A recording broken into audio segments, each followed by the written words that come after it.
In the last few years, I think for me have been especially trying, and it's been a journey of figuring out leadership because I got the CMO role in November of 2019. I had just returned from maternity leave with my second child. So I had a newborn baby and a toddler. I was offered the CMO role. I took it thinking I have some requirements that I want to set. And then a couple months later, the pandemic hits. A couple months later, we decide to go public. So there have been so many kind of things happening in our ecosystem, in the world, that have really impacted how women think about leadership and what we need. And I think it's really created a change across both genders in terms of thinking about how do we balance and marry our professional lives with a really crazy personal life that needs to fit together. And I think women are now starting to realize that this is not something that they want to sacrifice and that they want to make kind of trade-offs for, and you need to make things work for you. And so unfortunately for some women, that has been them raising their hand to leave the workforce.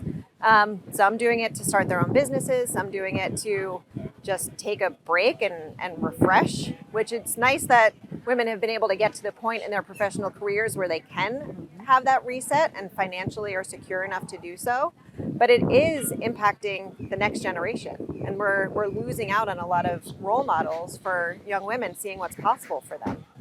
So I think in order to change that, we need to rethink how to make work for women in ways that they can get some of the fulfillment that they're looking for, in addition to just doing a good job and getting results.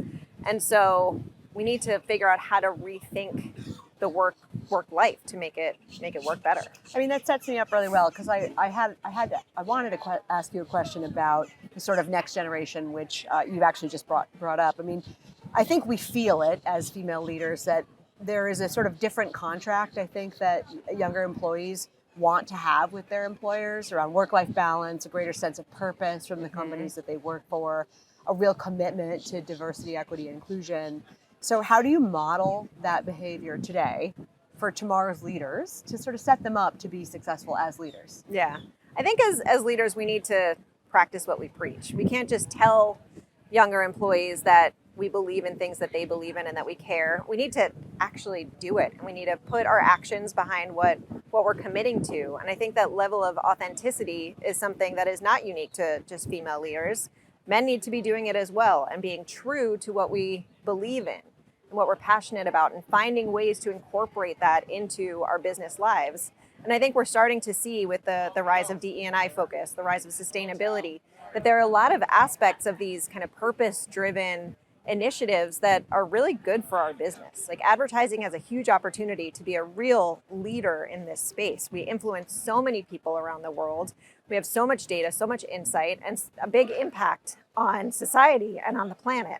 And so finding ways to connect some of those things that our employees care about and that we as leaders care about to our business, and finding ways to make that bridge, that is really going to help ensure that we are able to move forward in ways that support our people and support our society.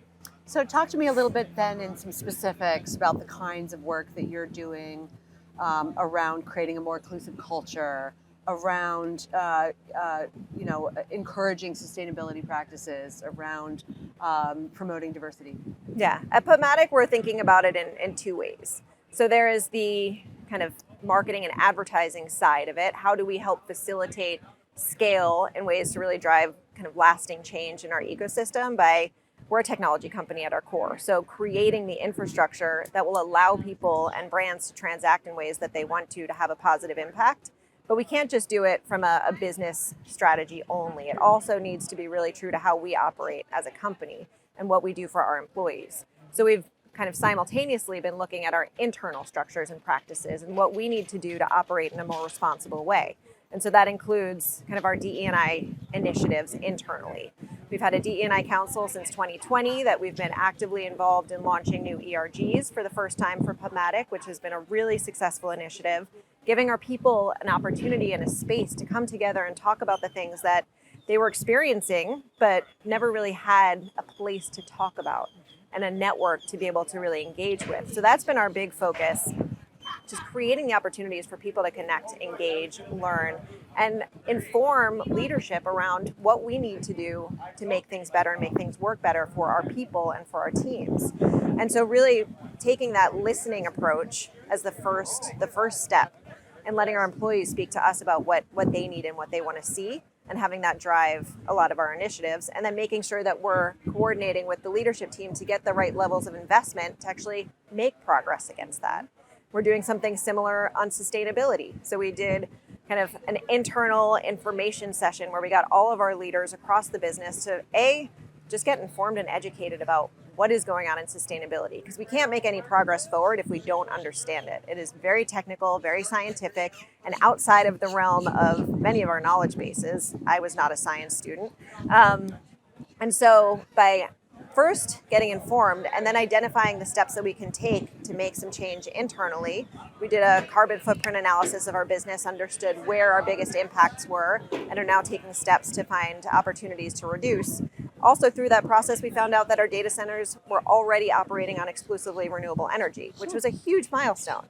And so we're finding some opportunities to build engagement with our employees by sharing that information, giving them more reasons to be proud to work for our company, but then also using that to inform how we can support more kind of responsible and informed advertising technology for our customers as well.